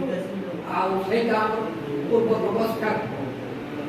ଆଉ ଏଇ ଯେଉଁ ଗୁରୁଜୀଙ୍କର ସମ୍ବର୍ଦ୍ଧନା ବା ଅଭିବାଦନ ବା ତାଙ୍କୁ କ'ଣ ଦେଇକି କ'ଣ କହିକି କ'ଣ ମାନେ ଭାଷାରେ ଆଉ ଆମ ପାଖରେ ନାହିଁ। ଏ ଜିନିଷଟା ଆଜିର ପରମ୍ପରା, ଏ ପରମ୍ପରାଟା ହେଉଛି ଏ ଯୁଗର ପରମ୍ପରା, ଏ ପରମ୍ପରାଟା ହେଉଛି କାହିଁ ସତ୍ୟ ଯୁଗରୁ ଏ ପରମ୍ପରା। ତେବେ କୁହାଯିବ ସତ୍ୟ ଯୁଗରୁ ନା ସତ୍ୟ ଯୁଗରୁ ଧ୍ରୁବ ଥିଲେ ଯିଏକି 5 ବର୍ଷର ଶିଶୁ, ସେ ନାରଦ ମହର୍ଷିଙ୍କର ଯେ ନାମ ଗ୍ରହଣ କରି ଭଗବାନଙ୍କର ଚରଣାରବିନ୍ଦକୁ ଦର୍ଶନ କରିବା ସୌଭାଗ୍ୟ ପାଇଥିଲେ। ଯିଏକି ପ୍ରହ୍ଲାଦ ମହାରାଜ ଥିଲେ ହିରଣ୍ୟକଶିପୁ ଭଳି ରାକ୍ଷସର ପୁତ୍ର, ସେ ବି ମଧ୍ୟ ଗୁରୁ ପରମ୍ପରା ନୀତିରେ ସେ ବି ମଧ୍ୟ ଶ୍ରେଷ୍ଠତ୍ୱ ପ୍ରାପ୍ତ ହେଇଥିଲେ। ସତ୍ୟ ଯୁଗର କଥା କହ, ଦ୍ୱାପର ଯୁଗର କଥା ନ କହିଲେ ଚଳିବ। ଦ୍ୱାପର ଯୁଗ ଶ୍ରୀକୃଷ୍ଣ ଭଗବାନ ଯିଏକି ଶାନ୍ତିପୁଣି ପଣ୍ଡାଙ୍କ ଘରକୁ ଶିକ୍ଷା ଗ୍ରହଣ କରିବାକୁ ଯାଇ ଦକ୍ଷିଣା ସ୍ୱରୂପ ଜମାଳରୁ ତାଙ୍କର ପୁତ୍ରକୁ ଆଣିପାରିଛନ୍ତି। ଆଉ ଅର୍ଜୁନ ଭଳି ଶିଷ୍ୟ ତାଙ୍କ କଥା ନ କହିଲେ ଆଉ କାହା କଥା କହିବା ଯେ ଗୁରୁ ପରମ୍ପରାର କଥା ବହୁ ପୁରାତନ। ଆଉ କଳିଯୁଗର ଗୁରୁ ପରମ୍ପରା କଥା କହିବାକୁ ଗଲେ ଅନେକ କଥା ରହିଛି, କହିବାର ସମୟ ତ ବହୁତ ସ୍ୱଳ୍ପ ଦିଆଯାଇଛି। ତେବେ ସେ ବିଷୟରେ ଆମେ କିଛି କହିପାରିବା ନାହିଁ। ତେବେ ଏତିକି କହିବା, ଇଏ ଶିକ୍ଷାଟା ଦ୍ୱାପର ଯୁଗରୁ ଶ୍ରୀକୃଷ୍ଣ ଅର୍ଜୁନକୁ କୁରୁକ୍ଷେତ୍ର ଯୁଦ୍ଧରେ ମଧ୍ୟ ଶିକ୍ଷା ଦେଇଛନ୍ତି। ସେହି ପରମ୍ପରାକୁ ଆଧାର କରି ଆଜି ଆମର ବନ୍ଧୁମାନେ ସମସ୍ତେ ଏକତ୍ରିତ ହୋଇ ଏକ ମନରେ, ଏକ ସଙ୍ଗରେ, ଏକ ହୃଦୟରେ ସମସ୍ତେ ମାନେ ଆଗ୍ରହ ସହିତ ଏହି ସେପ୍ଟେମ୍ବର 5 ଦିନକୁ ଚାତକ ଭଳି ଚାହିଁ ରହିଥିଲେ।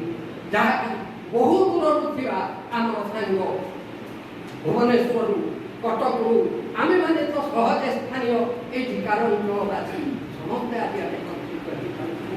ସେଥିପାଇଁ ଆମକୁ ଅତ୍ୟନ୍ତ ଆନନ୍ଦ। ଆଉ ବିଭୂତି ଯେ ତାଙ୍କର ହୃଦୟ ସହକାରେ ଆମର ପ୍ରଣାମକୁ ଏମିତି ଗ୍ରହଣ କରିବେ ଆଉ ଅଭିବାଦନ ଆମର ଗ୍ରହଣ କରିବେ, ଏକଥା ଆମେ କେବେ ଆଶା ବି କରିବୁ।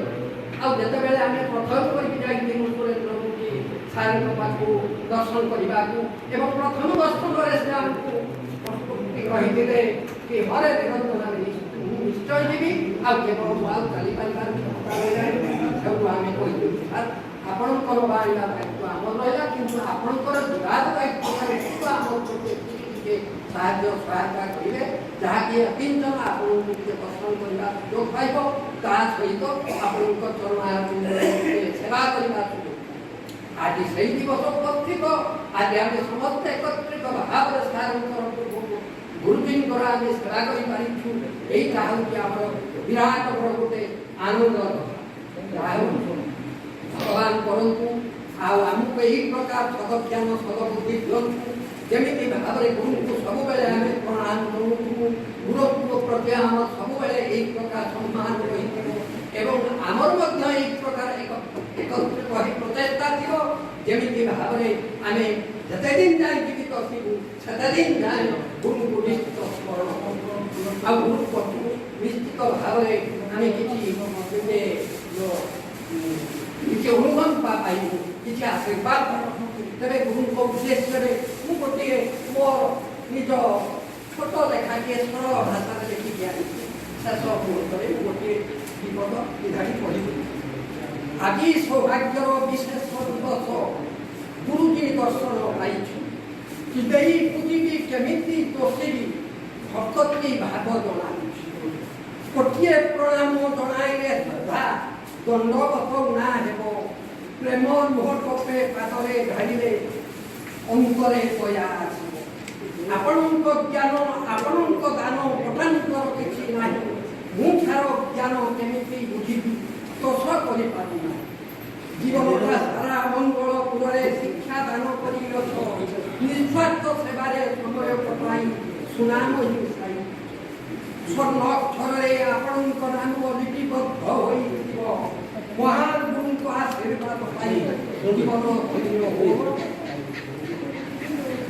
ଗୁରୁ ହେଲେ ବ୍ରହ୍ମା ଗୁରୁ ବିଷ୍ଣୁ ସମ ଗୁରୁ ସାକ୍ଷାତ ମହେଶ୍ୱର ଏ ଶୁଭ ମୁହୂର୍ତ୍ତେ ଭୂମିଷ୍ଠ ହୋଇଲେ ପାଇବା ପରମେଶ୍ୱର ଜୟ ଗୁରୁଦେବ ଜୟ ହେ ଏ ଅଧମ ଶିଷ୍ୟ ଧର୍ମ ଧର୍ମାନ୍ତରେ ପ୍ରଭୁ ଶିକ୍ଷା ଲାଭ ପ୍ରାତ ସମୟରେ ଆପଣଙ୍କ ପାଶେ କେତେ ଯେ ଦୋଷ କରିଛୁ ଆହେ ଗୁରୁଦେବ ସୁଚୁ ଶରଣ ସମାଧି ଆଶା ଜୟ ଗୁରୁଦେବ ତେବେ ସର୍ବଶେଷରେ ଗୁରୁଙ୍କ ପାଇଁ ଗୋଟିଏ ପ୍ରାର୍ଥନା କରି ମୋର ବକ୍ତବ୍ୟ ପରିସମାପ୍ତି ଘଟେଇବି ମନ୍ତ୍ର ମୂଳଂ ଗୁରୁ ବାକ୍ୟଂ ଉଦାମୂଳଂ ଗୁରୁ ପଦଂ ମନ୍ତ୍ର ମୂଳଂ ଗୁରୁ ବାକ୍ୟଂ ନମାମି ମୋକ୍ଷ ମୂଳଂ ଗୁରୁ କୃପା ତେଣୁ ଏ ଜୀବନଟା ମୋକ୍ଷ ହେବ ଯଦି ଗୁରୁଙ୍କର କୃପା ପ୍ରାପ୍ତି ହେବ ତେଣୁ ଗୁରୁଙ୍କର ଆଶୀର୍ବାଦ ଏ ଜୀବନ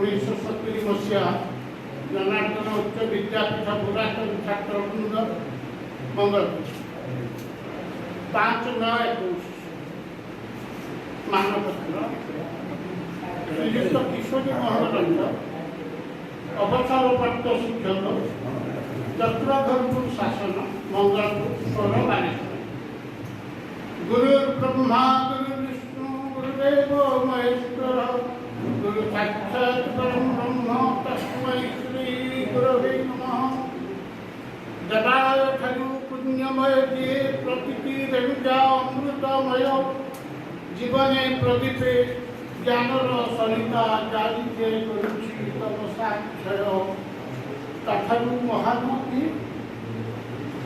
महान किए प्रतिभा पाइले देवता हेले भी मथापा गुमाई महाभाग आपण निरस नीरव भावुक सम जीवन विरुद्ध संग्राम करी कर्मक्षेत्र में वैजयंती उड़ाई ये अंचल सुनाम धन्य देवपूजक स्वर्गत लोकनाथ शंकर सुयोग्य संतान भाग में आपणकर आविर्भाव होता 30/8/1939 मसीहा बाल्य और कैशोर अतिक्रम करी यौवन में आपण 2/7/1962 मसीह मंगलपुर उच्च माध्यमिक विद्यालय संस्कृत शिक्षक भाव में जोड़ी से दिन जड़े सुदक्ष शिक्षक समाजसेवी तथा सुसंगठक भाव आम मान सहित अनेक कंचा माटी प्रतिमा गढ़ी ये समाजर राजरास्तार छिड़ा कर शिक्षा तथा निजर कर्मक्षेत्र में आपण जने महान गुरु भावे ज्ञानर प्रदीप प्रज्वलन करी निज को प्रतिष्ठा करि पाछु। हे महान गुरु एबे आपण वार्धक्य उपनीत मात्र आपणकर शिक्षा सनातन आपणकर शिक्षा प्रेरणा और आशीर्वाद फलकु धारा आम जीवन सार्थक आज गुरु दिवस नतशिर होई आपण को संबोधित करी आमे निज को भाग्यवान मने करूँ। हे महान व्यक्तित्व आपणकर अवशिष्ट जीवन प्रतिटी मुहूर्त सुगंधित हो। श्री जगन्नाथ आपण को दीर्घायु परिवार सहित सुस्थ रखन्तु इति चरणाश्रित 1966-70 मसीहा मंगलपुर जनार्दन उच्च विद्यापीठर पुरातन छात्र मंगल।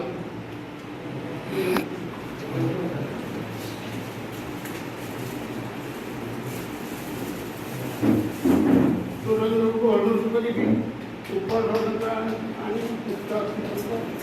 द्वारा सबको प्रदान करें।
वर्तमान सभापति अभिभाषण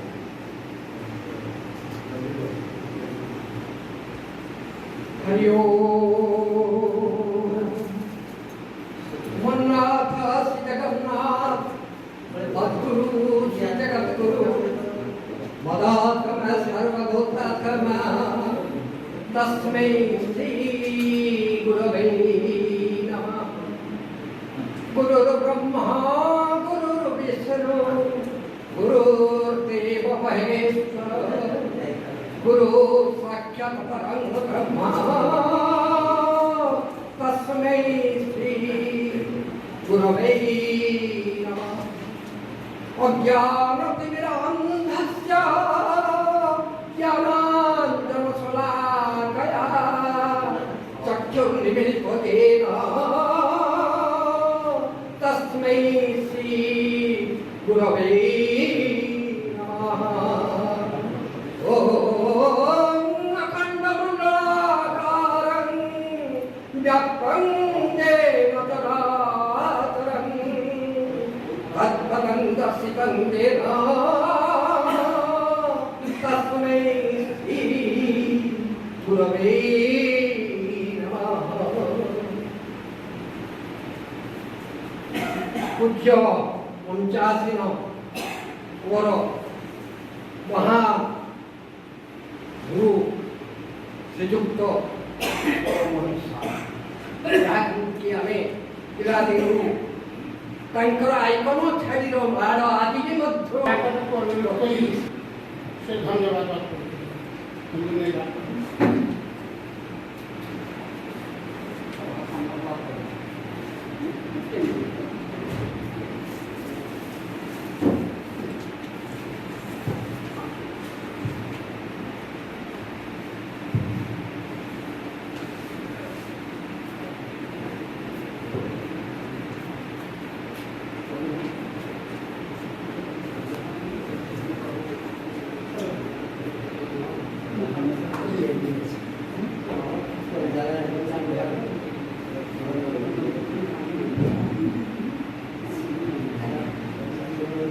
ब्रह्मानंदं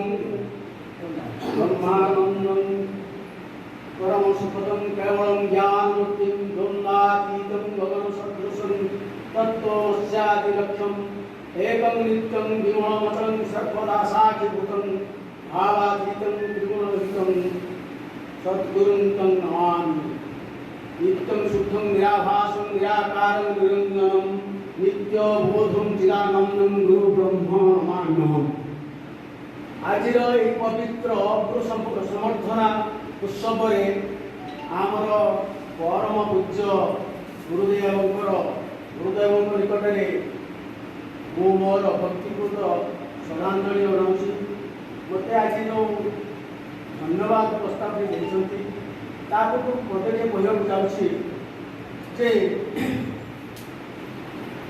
ସମସ୍ତ କାର୍ଯ୍ୟକ୍ରମ ସରିଗଲାଣି, କିନ୍ତୁ ମୁଁ ମୋ ଜୀବନରେ ମୋର ଏଇ ଶିକ୍ଷକଙ୍କ ନିକଟରୁ ମୋର ଏଇ ଗୁରୁଙ୍କ ନିକଟରୁ ଯେଉଁ ଆଶୀର୍ବାଦଟି ପାଇଛି ଆଜି ମୋର ତାକୁ ମାନେ ଜୀବନ ଧାରା ସବୁବେଳେ ହେଉଛି ମାନେ ଭାବି ହୁଏ, ମୋର ସବୁବେଳେ ମାନେ ମନେ ମନେ ତାଙ୍କୁ ଛୁଇଁ ହୁଏ। ଯେତେବେଳେ 2005 ମସିହାରେ ମୁଁ ଅପରେସନ ଫେରିଲି ଏବଂ ଶଯ୍ୟା ଥିଲି, ସେ ସମୟରେ ମୋର ଗୁରୁଦେବ ମୋ ନିକଟକୁ ଯାଇ ଯେଉଁ ଆଶୀର୍ବାଦ ଦେଇ ଆସିଛନ୍ତି ତାହା ମୋ ଜୀବନରେ ଭୁଲି ପାରିନି।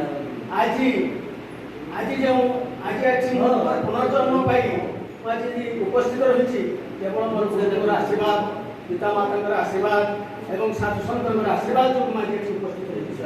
ଏଇଟା ମୋର ଦ୍ୱିତୀୟ ଜନ୍ମ। ତେଣୁ ସବୁବେଳ ପାଇଁ ଗୁରୁ ତାଙ୍କର ଛାତ୍ରମାନଙ୍କୁ ନିରପେକ୍ଷ ଭାବରେ ସମଦୃଷ୍ଟିରେ ସେ ଦେଖନ୍ତି, ଯେଉଁଟାକି ମୁଁ ଆମର ପ୍ରିୟ ଗୁରୁଦେବଙ୍କ ନିକଟରେ ମୁଁ ତାକୁ ଉପଲବ୍ଧି କରିପାରିଛି। ଦ୍ୱାପର ଯୁଗରେ ମୋ ମନରେ ସବୁବେଳେ ଗୋଟେ ଜିନିଷ ଆନ୍ଦୋଳିତ କରେ, ଯେଉଁଟାକି ଦ୍ୱାପର ଯୁଗରେ ଦ୍ରୋଣାଚାର୍ଯ୍ୟ ଏତେ ସ୍ୱାର୍ଥପର ଥିଲେ ଯେ କି ଏକଲବ୍ୟ ଠାରୁ ତାକୁ ଗୁରୁ ଦକ୍ଷିଣା ମାଗି ତାର ବୁଦ୍ଧାଙ୍ଗୁଳି ଦେଇଥିଲେ, କିନ୍ତୁ ମୋର ଗୁରୁଦେବ ନିଷ୍କପଟ ଭାବରେ ଯେଉଁ ଆଶୀର୍ବାଦ ଦେଉଛନ୍ତି, ସମଦୃଷ୍ଟିରେ ଯେଉଁ ଦେଖୁଛନ୍ତି, ସେଇଟା ଦ୍ୱାପର ଯୁଗର ଗୁରୁଙ୍କ ଠାରୁ ବହୁତ ମହାନ। ତେଣୁ ଆଜି ଆଉ ଗୋଟେ ଜିନିଷ ହେଉଛି ଆମର ଏଇ ଯେଉଁ ଶିକ୍ଷାନୁଷ୍ଠାନ, এটা হচ্ছে আমার পবিত্র ভূমি, এটা তীর্থস্থান এবং এ অনুষ্ঠানକୁ আসলে ଆମ ଦେହରେ ଏକ ଶିହରଣ ଜାତ ହୁଏ, ମନରେ ଏକ ଅଫୁରନ୍ତ ଆନନ୍ଦ ଆସେ। ସେ ଆନନ୍ଦଟା ଯେଉଁଟାକି ଆମେ ପ୍ରକାଶ କରିପାରିବାନି, ଯାହାକି ମନରେ ସବୁବେଳେ ହେଉଛି ଏଇ ଯେଉଁ ଆଜିର ଯେଉଁ ଗୁରୁ ସମ୍ବର୍ଦ୍ଧନା ଉତ୍ସବ, ଯେଉଁ ପବିତ୍ର ଗୁରୁ ଦିବସରେ ଆମେ ଯେଉଁ କିଛି ସମସ୍ତେ ସମବେତ ହେଇଛେ, ଆମର 55 ବର୍ଷ ତଳର ମୋର ବନ୍ଧୁମାନେ ସମସ୍ତେ ଆମେ একত্রিত ହେଇକି ଗୁରୁଙ୍କର ଯେଉଁ ସମ୍ବର୍ଦ୍ଧନା ଜଣାଉଛେ, এটা ବହୁତ ଆନନ୍ଦର କଥା।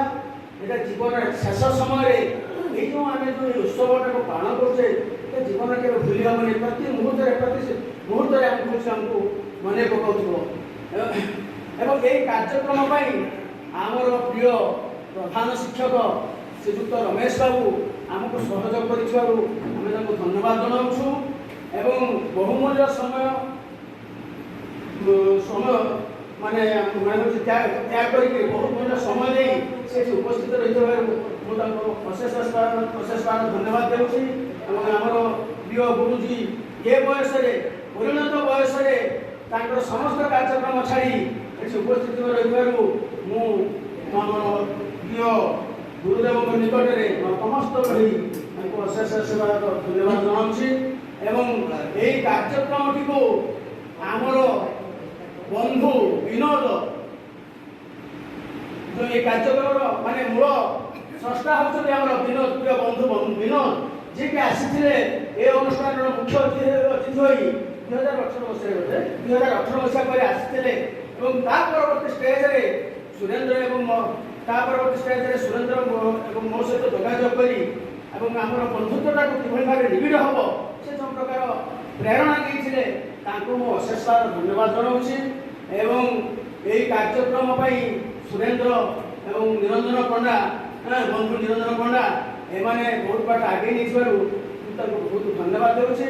ଏବଂ ମୋର ପ୍ରିୟ ବନ୍ଧୁ ଅମିୟ ପାଢ଼ୀ, ଯିଏକି ମାନେ ରୋଗାକ୍ରାନ୍ତ ଅବସ୍ଥାରେ ଥାଇ ମଧ୍ୟ ଯାହା ସେ ବର୍ତ୍ତମାନ ସୁସ୍ଥ ଅଛନ୍ତି ଆଉ ଅଜୟ ମହାନ୍ତି ସେମାନେ ବହୁମୂଲ୍ୟ ସମୟ ଦେଇ ଭୁବନେଶ୍ୱରରୁ ଆସିଥିବାରୁ ମୁଁ ସେମାନଙ୍କୁ ଧନ୍ୟବାଦ ଦେଉଛି। ଏବଂ ଆମର ଆଖପାଖରେ ଆମର ବନ୍ଧୁମାନେ ସବୁ ବିନୋଦରେ ବୃନ୍ଦାବନ ଭାଇ, କୈଳାସ ଭାଇ ଆଉ ନିରଞ୍ଜନ ଭାଇ, ଅଣାକାର ଭାଇ ଏବଂ ଆଉ ଭ୍ରମର ଭାଇ ତ ସେ ସବୁବେଳେ ମୋତେ ଦେଖା ହୁଅନ୍ତି। ସେମାନଙ୍କୁ ସମସ୍ତଙ୍କୁ ଧନ୍ୟବାଦ ଦେଉଛି ଏବଂ ଆଜିର ଏହି କାର୍ଯ୍ୟକ୍ରମ